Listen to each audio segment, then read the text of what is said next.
नमस्कार मेरे प्यारे बच्चों, स्वागत है आपका आपके अपने YouTube चैनल पर।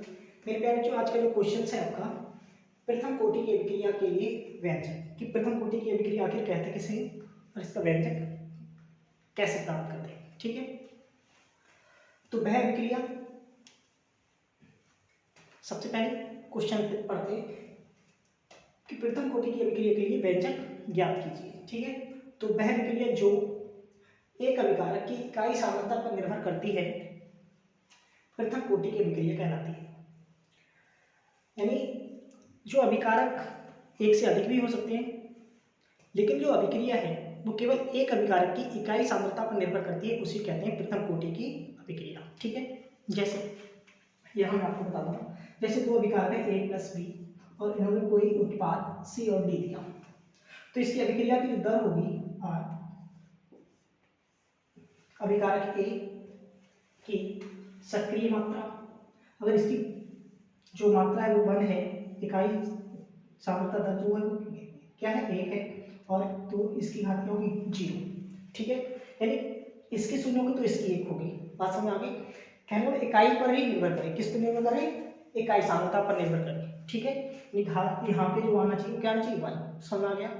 तो हम क्या कहते हैं कि जो कोटि है वो प्रथम कोटि की अभिक्रिया है। अभिकारक एक भी हो सकता है, एक से अधिक भी हो सकते हैं, लेकिन निर्भर किसी एक पर ही करे उसे कहते हैं प्रथम कोटि की अभिक्रिया, और इकाई सांद्रता पर निर्भर करे। ठीक है, यहाँ पे क्या आना चाहिए 1 आना चाहिए। क्लियर। तो सबसे पहले वह अभिक्रिया जो एक अभिकारक की इकाई सांद्रता पर निर्भर करती है प्रथम कोटि की अभिक्रिया कहलाती है। माना अभिक्रिया कोई अभिकारक है A और जो उत्पाद में परिवर्तित हो जाता है, यानी अभिक्रिया के पश्चात क्या देता है, कोई उत्पाद देता है। ठीक, तो प्रारंभिक समय में जो अभिकारक है वो क्या है A है, और उत्पाद क्या होगा प्रारंभिक समय में 0। यहाँ तक समझ आ गया। T समय के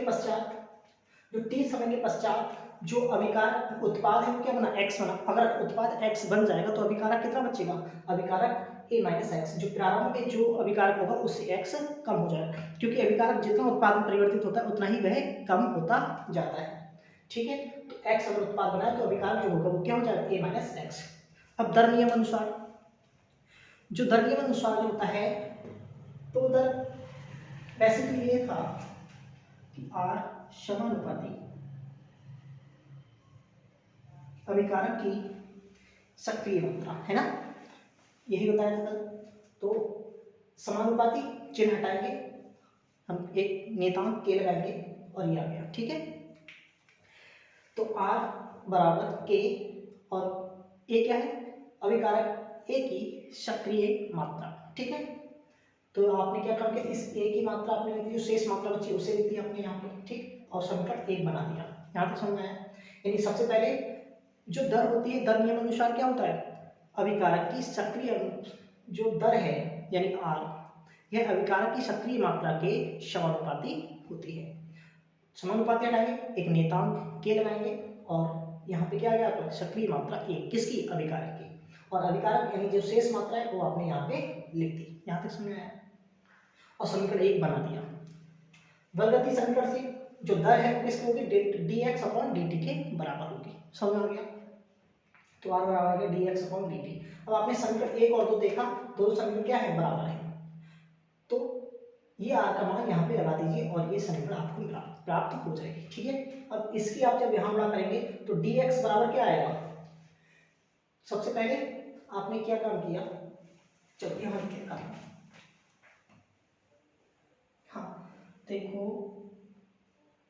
इसे dt की गुणा k से कर दे तो हो गया ये dtk, यानी k dt। ठीक है, यानी k dt, इसकी यहाँ गुणा कर देंगे और ये कहाँ जाएगा, a dx/a-x, यहाँ पे यही लिखा गया है। ठीक है, यानी dt यहाँ ऊपर आ गया है और ये a-x कहाँ चला गया, नीचे चला गया है। ठीक है, इस तरीके से यहाँ तक समझ आ गया। तो जो लाइन ये यहाँ लिखा गया वही यहाँ पे लिखा गया, बस क्या किया, कलेक्ट के लिख दिया गया है k dt और dx/a-x। समाकलन करने को पहले समाकलन का चिन्ह लगाएंगे। जब आप इसका समाकलन करोगे तो इसका समाकलन जो आएगा वो आएगा माइनस का log e a-x। पहले माइनस लगाएंगे क्योंकि यहाँ पे माइनस, इसलिए यहाँ पे माइनस आया है। ठीक है, एक्स के साथ माइनस, फिर टी का करेंगे तो क्या आएगा, डी टी का करेंगे तो टी आएगा और के ऐसे रहेगा, और यहाँ पे एक नेतांक सी आएगा। ठीक है, समझ गया। यहाँ सी क्या है, एक समाकलन स्थानांक है या समाकलन नेतांक है। प्रारंभिक समय में t बराबर 0 और x बराबर 0 है, तो आप ये मान कहाँ करेंगे, समीकरण 3 में लगा देंगे। 0 लगाते सी का मान आया माइनस का log ई ए, यहाँ पे बेस क्या है, ई है। ठीक है, अब समीकरण 3 में सी का मान रखने का, जैसे ये मान आप सी में यहाँ रखोगे तो ये प्राप्त होगा। ठीक, अब आप क्या काम करेंगे, ये इधर लेके जाओगे तो ये हो गया प्लस का और माइनस का ये, यहाँ तक समझ आ गया। फिर हमने एक नियम पढ़ते हैं कि log e x log minus log base e y, तो इसका नियम क्या होता है, नियम होता है एक्स अपॉन वाई। ठीक है, कहने को जो माइनस बीच में लगा है तो एक्स जो पहले लिखा होगा वो ऊपर आएगा, बाद में लिखा है वो नीचे आएगा। ठीक है, इसी नियम के अनुसार हमने इस चीज को ऐसे लिख दिया है। ठीक है, अब यहाँ से k का जब मान निकालोगे तो t चला जाएगा इधर नीचे, तो 1/t log e a upon a minus x. Clear, जब बेस e होता है और उस बेस को 10 में चेंज करते हैं तो हम 2.303 से मल्टीप्लाई करते हैं। तो मैंने यहाँ पे यही किया है, इस बेस e को बेस 10 में चेंज करने के लिए इससे मल्टीप्लाई करनी पड़ती है। तो बस हमने क्या किया, इसमें इससे मल्टीप्लाई कर दिया और इसे बेस 10 में चेंज कर दिया है। समझ में आ गया।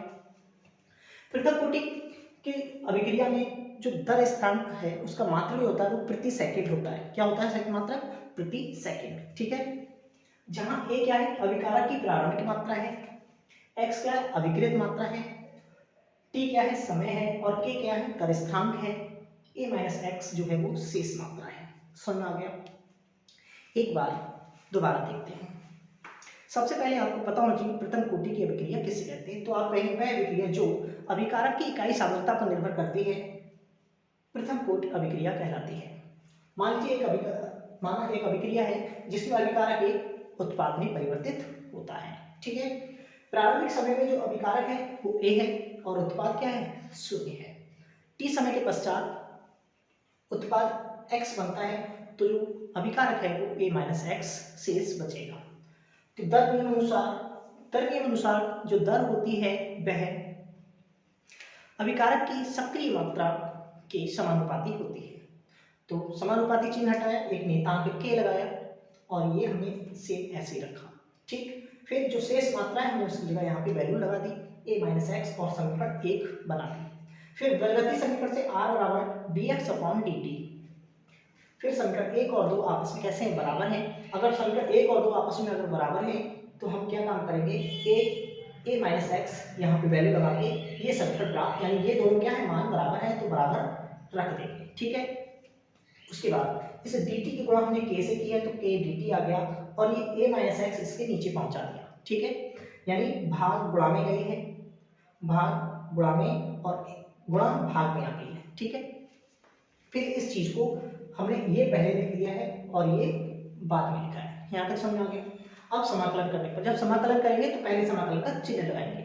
समाकलन करने पर dx upon a minus x, अगर इसका समाकलन करते तो माइनस का log ए माइनस एक्स आता है। ये माइनस इस माइनस की वजह से आया है। ठीक है, फिर k एक कांस्टेंट अचर है। ठीक है, यानी एक कांस्टेंट आगे चलेंगे तो यहाँ पे क्या है कि ऐसे ही रखेंगे और t का हो जाएगा dt का हो जाएगा t समाकलन। फिर एक समाकलन स्थानांक भी आता है, यानी समाकलन नेतांक भी आता है, तो समाकलन नेतांक हो गया c। और प्रारंभिक समय में t बराबर 0 था, x बराबर 0, हमने t बराबर 0 और x बराबर 0 इस समीकरण में लगा दिया तो c का मान क्या होगा, माइनस का log e a, यानी e क्या है, बेस है। ठीक है, अब समीकरण 3 में c का मान रखने पर, जैसे हमने लॉग समीकरण 3 में यहाँ c का मान रखा तो हमें ये समीकरण प्राप्त हो गई।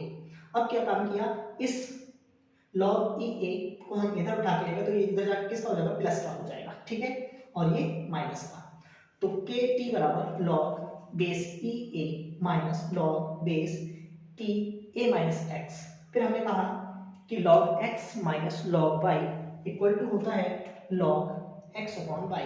तो हमने यहाँ पे इसी नियम का उपयोग करके इस चीज को ऐसे लिख दिया है। ठीक है, जो माइनस में पहले होता है उसे ऊपर रखते हैं और जो बाद में होता है उसे नीचे रखते हैं, ठीक है।